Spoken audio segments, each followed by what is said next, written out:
It is 1959, on a narrow finger of land in Sydney Harbour called Bennelong Point. A slab of hollow concrete weighing 10 tons is swinging from a single cable high above the water, and the only thing that will hold a roof like it in the sky is a steel arch worked out by hand by a man named Joe Bertony. Bertony is a former soldier who was captured twice by the Germans and who escaped a death camp to get here.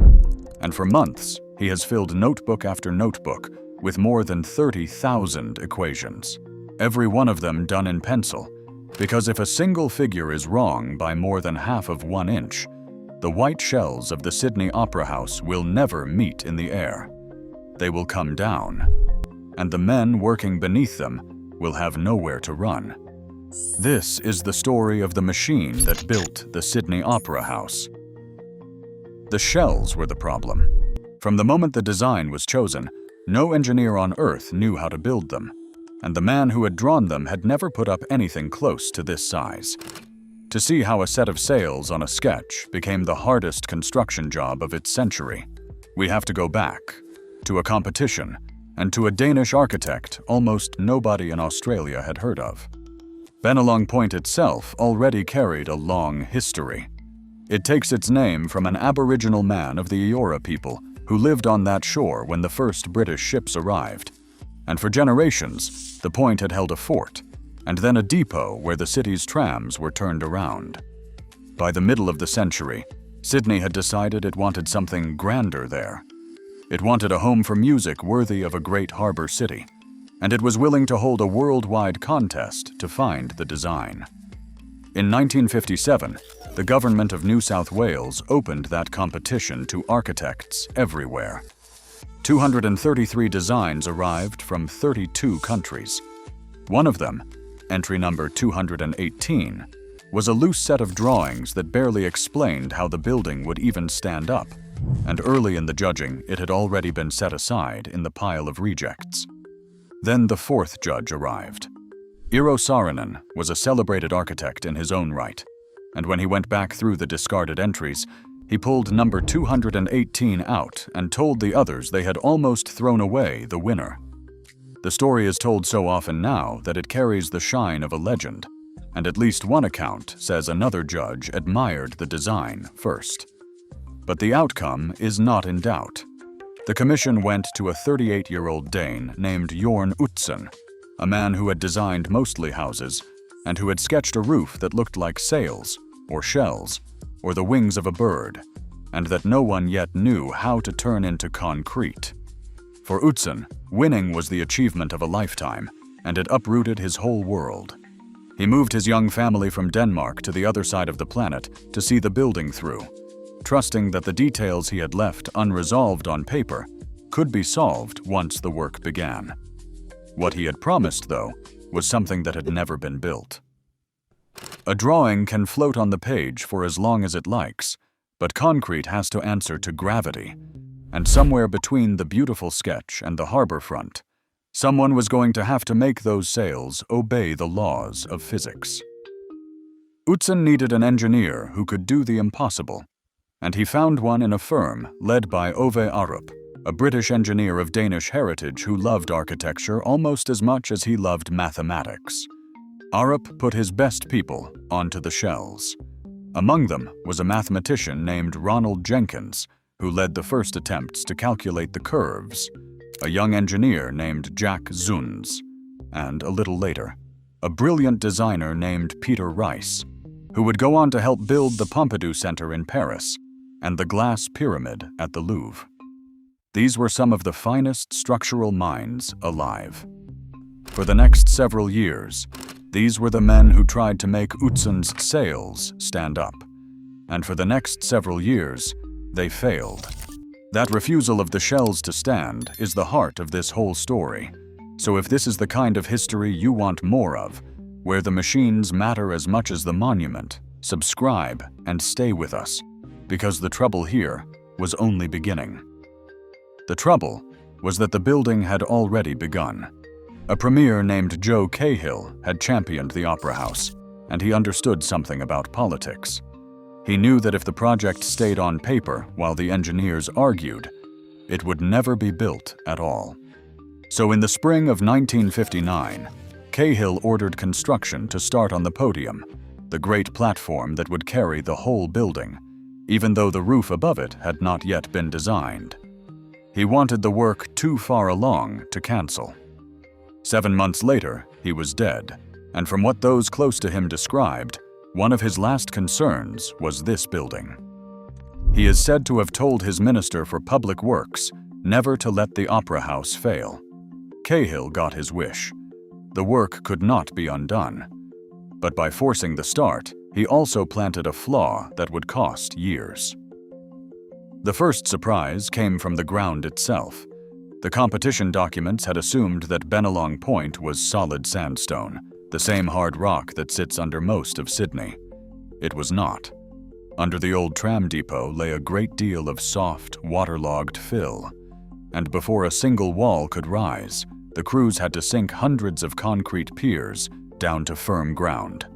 The most common figure is 588 of them, though some engineering accounts put the number closer to 700. Either way, the building was already over budget before it was out of the ground. The podium alone was a serious piece of engineering. Utzon had shaped it after the great stone platforms of the Mayan temples he admired. A broad base rising out of the water on huge folded beams of concrete, with the main steps sweeping up the front like the approach to a temple. It was meant to lift every visitor up and out of the ordinary city before they ever stepped inside. Building it swallowed the first several years of the project on its own. The second surprise was worse, and it came straight from Cahill's rushed beginning. Because the podium was built before the roof was designed, the engineers had to guess how heavy that roof would be, and they built the supporting columns to match the guess. When the final 3-shell roof was worked out, it was far heavier than anyone had planned. The columns already standing in the podium were too weak to carry it. Every one of them had to be torn out and poured again. Jack Zunz, the Arup engineer, took the blame himself, saying the fault was his for the way he had divided the roof. And the demolition was so loud and so embarrassing that the supervising engineer scheduled the worst of it for the morning rush hour, hoping the noise of the city would cover the sound of a national project being knocked down and started over. It very nearly worked. Then a chunk of flying concrete came down onto a passenger ferry crossing the harbor below. For 3 years, the roof went nowhere. Utzon and Arup's engineers tried scheme after scheme to make the shells stand, somewhere around 12 of them in all. They tried parabolas. They tried ellipses. They tried ribs of every curve they could calculate. And every design ran into the same 2 walls. The shapes were too complex to hold their own weight without enormous cost. And worse, every shell was a different curve, which meant every shell would need its own custom mold. Casting them that way would have been so expensive that the whole project might have collapsed under the bill alone. The answer, when it finally came in the middle of 1961, was beautifully simple. What if the shells were not each a different shape at all? What if each of them, no matter how large or how small, was cut from the surface of the same enormous imaginary sphere, the same single curve repeated again and again? If that were true, then the curve of every rib would be identical, and the same molds could be used over and over. It is hard to overstate how much rested on that one idea. It turned a roof that could not be afforded into a roof that could be built in pieces and repeated, a set of impossible free-form sails into a kit of matching parts. Everything that came after, the factory on the ground, the reusable molds, the arch that lifted the ribs into place, only worked because every shell was secretly a slice of the same simple ball. There is a lovely story that Utzon found this idea while peeling an orange, watching the identical segments of peel come away in his hand. It makes for a fine picture, but it is not what he said happened. By his own account, the idea came while he was stacking the models of his shells on top of one another, and realized they could all be slices of one sphere. The orange trick actually belongs to Eero Saarinen, the same man who had rescued the design, who once used a piece of fruit to explain a curved roof of his own. Utzon did not find the answer in an orange. He found it in a stack of his own models. But knowing the shape was not the same as proving it would stand. The forces inside those shells were far too complex to work out by hand in any reasonable time, so Arup's engineers turned to something almost no construction project had ever used. They rented time on early computers, machines called Ferranti Pegasus, in London and at the University of Southampton. A single run of the numbers could take 12 to 14 hours. Doing the same work with pencils and slide rules would have taken something like 10 more years. The Sydney Opera House became one of the first great buildings on Earth to be calculated by computer, and the men feeding punched tape into those machines were as much a part of the construction as any crane. Those men and their machines are the whole reason we make these videos. So if you are enjoying this one, subscribe and follow along, because we are about to reach the strangest machine of all, the one that actually held the roof up in the sky. With the shape solved and the numbers proven, the job now fell to the men who would actually build it, and to the machines they invented to do it. The contractor for the roof was a firm run by an Australian named Manuel Hornibrook, who was almost 70 years old when he took on the hardest part of the whole project. Rather than try to cast those enormous shells up in the air, Hornibrook's team did something cleverer. They built a factory on the point itself, right beside the rising building, and they cast the roof in pieces on the ground. Inside that yard, long molds turned out the roof one rib segment at a time. Because every rib followed the same curve of the same sphere, the same molds could be used over and over, exactly as the sphere idea had promised. In all, the factory cast something like 2,400 rib segments and roughly 4,000 of the panels that would carry the tiles. Each hollow segment was threaded with steel cable, and one by one, the segments were stacked and pulled together under tension into tall, curving ribs, then glued at their joints with epoxy resin. One of the earliest times such glue had been used at this scale anywhere in construction. When it was finished, the roof was held together by more than 200 miles of tensioned steel cable running through it. The roof was not the only place where the engineers rewrote the rules. Under the great front steps, Utzon's early drawings had called for a forest of columns to hold up the vast concourse. Ove Arup looked at the idea and told them they could do better. In its place, he designed a single sweep of folded concrete beams, each one running the length of about half a football field, their cross-section shifting along the way so that they carried the load with no columns at all. Utzon was so pleased with the solution that he called them Ove's invention, a small tribute buried under the steps that millions of people now climb without ever knowing it is there. Every so often, something happened on that site that no one could have scripted.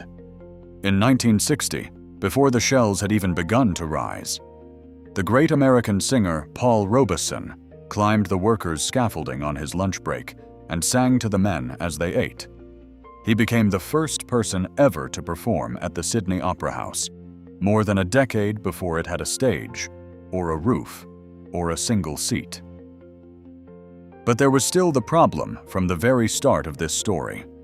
How do you hold a half-finished concrete shell up in the sky while you add the next piece, without filling the entire harbor front with scaffolding from the ground?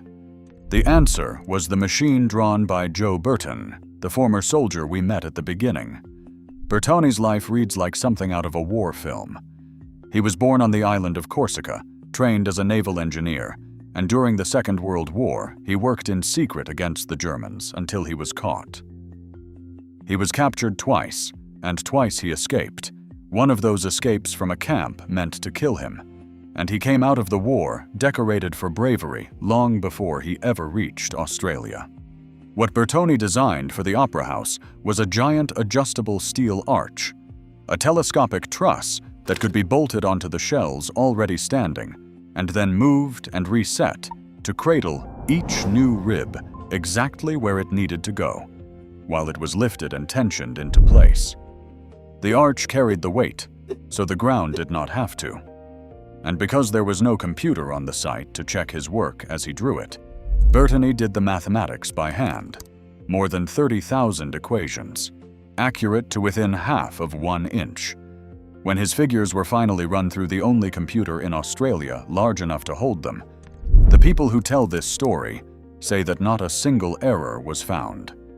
Lifting those segments up onto the arch took cranes unlike anything the country had seen. 3 tower cranes were built in France especially for this job, each one so strong it was described at the time as among the most powerful in the world, and they ran on special steel tracks laid along the site. It was one of the first times tower cranes of this kind had been used in Australia at all. Segment by segment, 10 tons at a time, the cranes fed the ribs onto Bertony's arch. It was slow, patient, dangerous work. Each rib was raised and locked and tensioned before the next could follow, and then the arch was unbolted and shifted along to catch the one after it. Rib by rib, the 2 halves of each shell reached higher, leaning in over the harbor, the tallest of them climbing more than 150 feet above the podium, until the day the final segments were set at the very top and the 2 sides finally touched. The sails that had lived only on a sketch for the better part of a decade were standing in the sky. There was no room for error in any of it. A rib hanging on a cable in a harbor wind is a dangerous thing, and once it was set against the ones already standing, there was no easy way to take it back. Every segment had to arrive at the exact point Bertony's equations had marked for it, or the 2 halves of the shell would never have closed.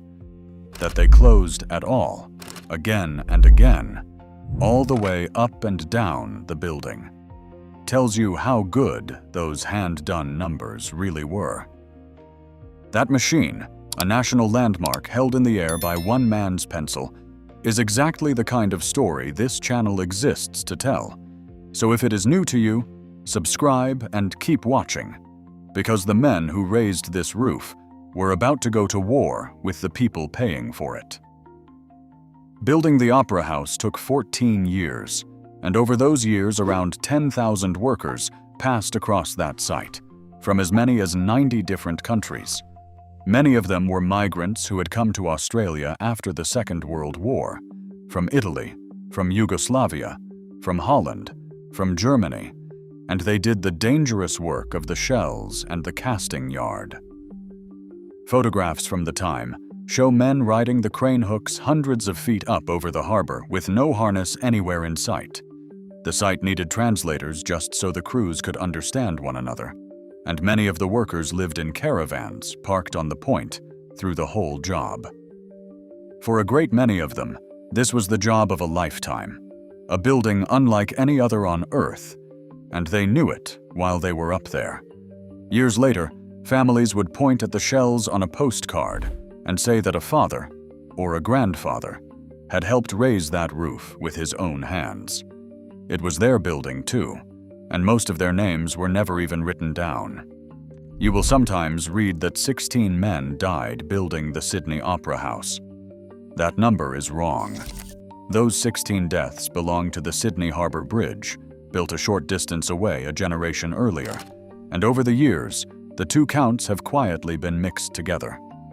The most careful history of the Opera House records only 1 death during its construction, a crane driver, and even that is said to have happened away from the site.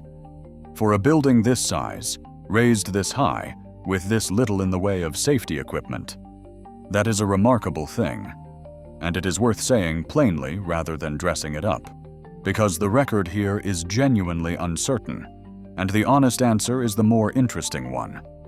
What the workers lacked in safety gear they made up for in nerve, and the site became one of the great battlegrounds of the Australian labour movement.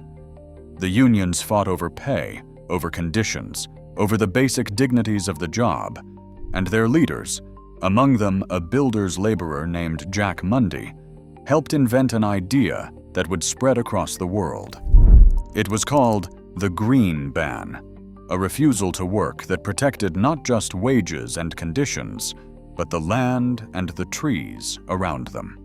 In 1972, on the part of the project that built the great mechanical stages, the workers threw the managers off the job and simply ran it themselves for weeks, a famous action known as the work-in, and they came out of it with a shorter working week and the right to elect their own foreman.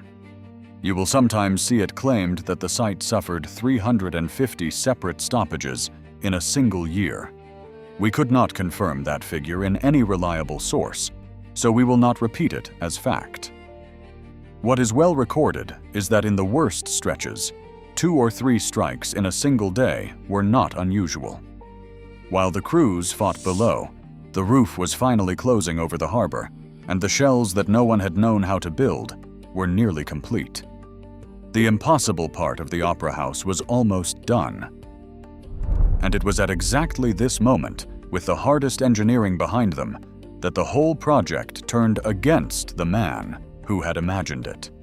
In 1965, the government of New South Wales changed hands.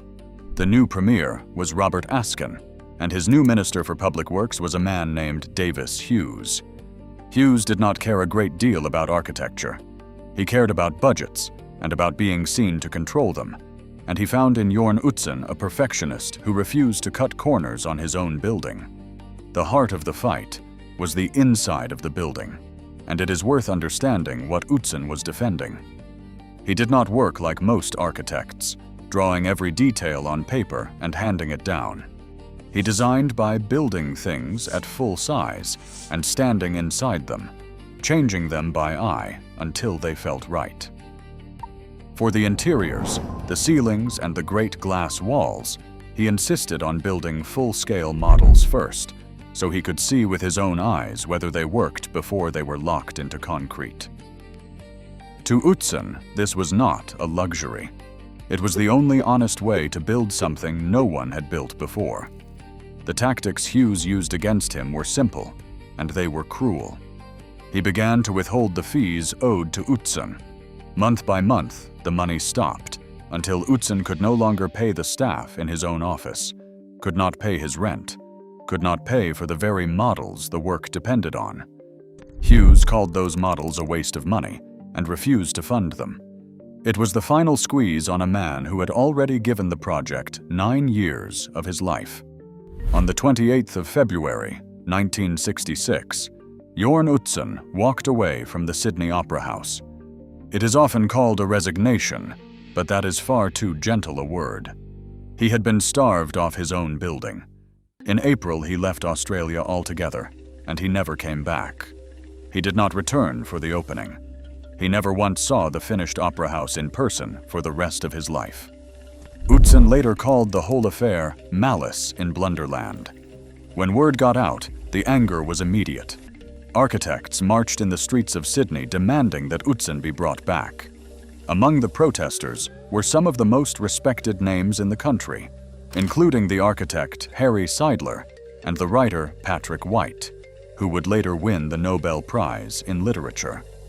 The government did not move an inch. Utzon was gone, and the building he had fought for stood less than half finished on the inside, waiting for someone else to complete it. If you have stayed with us all the way to here, the least we can do is ask you to subscribe, because the man who finished this building, the one who picked up everything Utzon left behind, paid a price that almost no one remembers today. That someone was a young Australian architect named Peter Hall. Taking the job made him, in the eyes of many of his colleagues, a traitor, the man who profited from Utzon's downfall, and it was a shadow he would never fully outrun. What Hall found when he opened Utzon's files made the task even harder. There were sketches, and there were ideas, but there were almost no finished working drawings for the interiors, and thousands of pages of Utzon's most recent thinking had been locked away and would not surface for years. Hall had to design much of the inside of the opera house, almost from nothing.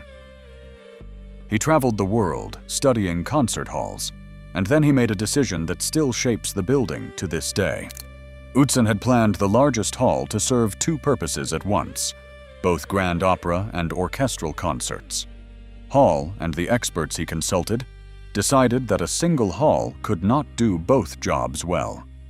So he turned the major hall into a dedicated concert hall, with room for more than 2,500 people, and, in time, the largest mechanical pipe organ in the world. Opera was moved into the smaller hall, the one known today as the Joan Sutherland Theatre.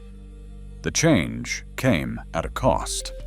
The opera theater came out cramped, and the concert hall carried sound quirks that were argued over for decades. But the building opened, and it worked, and Peter Hall was the reason it did. Hall also had to solve the great glass walls that close the open ends of the shells, the ones that let the foyers look straight out over the harbor. Utzon had imagined delicate mullions of plywood. Hall, working with Arup's engineers, built them instead from steel and bronze glazing bars holding thousands of panes of a topaz-tinted glass made to order in France, a shade found nowhere else. From the water, the effect looked effortless. Behind it lay years of work that almost no visitor would ever stop to think about. For giving the building its inside, Hall paid a price that lasted the rest of his life. His profession never quite forgave him for taking Utzon's place. His career struggled. He drank. He died in 1995, largely forgotten by the country whose most famous building he had helped finish, and one book written about his life gave him a bitter title, calling him the Phantom of the Opera House. On the 20th of October, 1973, the Sydney Opera House opened at last. Queen Elizabeth II stood on the steps, fireworks broke over the harbor, and an orchestra played the Ninth Symphony of Beethoven. Crowds packed the shoreline and the water, and a city that had spent years mocking the building as a scandal now turned out in the hundreds of thousands to claim it as their own. It had taken 14 years, and the cost had climbed from an early estimate of 7 million Australian dollars to a final figure of 102 million, more than 14 times what the government had first been told. Jørn Utzon was not on the steps that day. He had not been invited. His name was not spoken once during the ceremony, as though the man who imagined the whole thing had never existed. If you have ever wondered how a country pays for a building that runs 14 times over budget, the answer is one of the stranger parts of the story. The Opera House was funded, in large part, by a special public lottery, run for years with tickets sold across the city to cover the mounting bills. Sydney took to it so completely that the building so many had called a disaster was paid off within about 2 years of its opening. For all the fury over its cost, in the end, it owed nothing. Then there are the tiles. From a distance, the shells look like a single sheet of smooth white, but up close they are covered in more than 1 million small tiles, 1,056,006 of them, to be exact, laid in a chevron pattern. They were made in Sweden, and they took 3 years to get right. A special blend of glossy white and matte cream, with a faint roughness built in, so that the roof would wash itself clean in the rain and never blind the city with glare. And they were not laid one by one up on the curved roof, hundreds of feet in the air. Instead, the tiles were fixed to precast panels down on the ground in their exact chevron pattern, and those finished panels, sometimes called lids, were lifted up and fastened onto the shells already standing. Even the skin of the building was made on the ground and craned into the sky. In the end, the country made its peace with the man it had driven away. In 1999, decades after his exile, Jørn Utzon agreed to guide the future work on the building from his home in Europe, though he would not set foot in Australia again. In 2003, he was given the Pritzker Prize, the highest honor in architecture.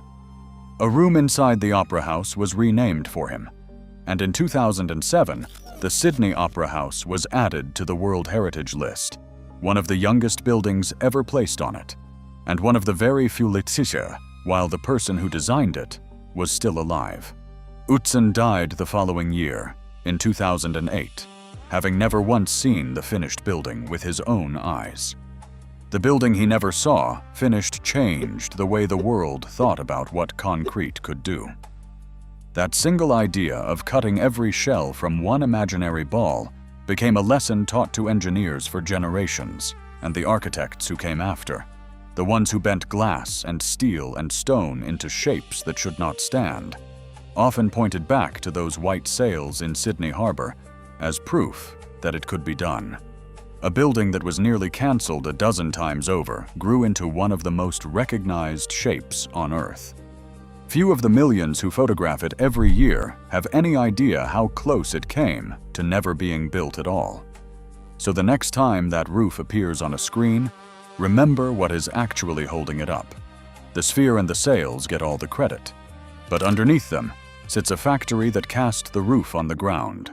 3 cranes shipped from France, more than 200 miles of hidden steel cable, and a hand-drawn arch built by a man who had escaped a death camp and checked his own workcase in pencil to half of 1 inch.